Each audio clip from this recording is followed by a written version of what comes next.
Bonjour et bienvenue dans mon autre bibliothèque, le lieu où j'entrepose mes meilleures lectures. Sans plus attendre, générique.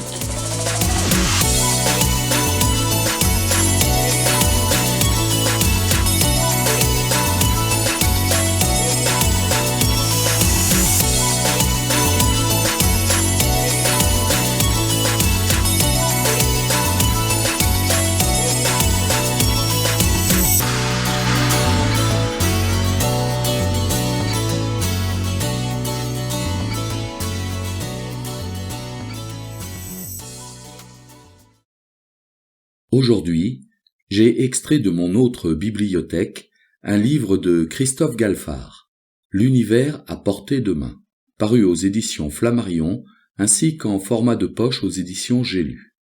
Que renferme ce livre ? Ce livre est une balade initiatique à travers les mystères du cosmos. Une balade pour laquelle Christophe Galfard, dont le maître de thèse fut Stephen Hawking, a pris soin de mettre de côté sa casquette d'astrophysicien afin de se faire conteur. Ainsi, dès le début, l'auteur prend le lecteur par la main et l'emmène tout au long de l'ouvrage dans l'espace pour une incroyable visite guidée. Au fil de cette aventure, le lecteur découvre ce qui se passe au-dessus de sa tête, tout en ayant l'impression de lire un roman.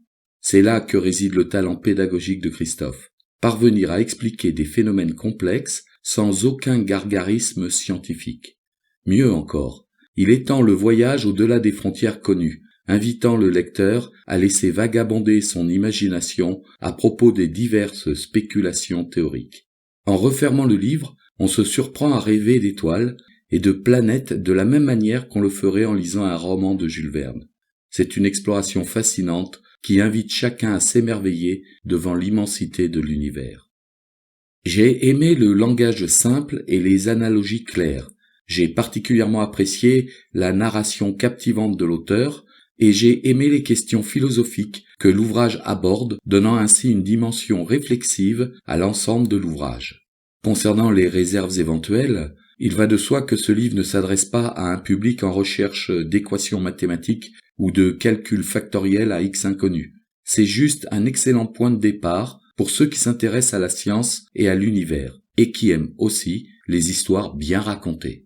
Voilà, vous avez une idée générale sur ce livre que je considère comme une petite pépite de lecture. Il ne me reste plus qu'à replacer l'ouvrage sur son étagère dans mon autre bibliothèque et à vous souhaiter un agréable moment aux côtés de Christophe Galfard.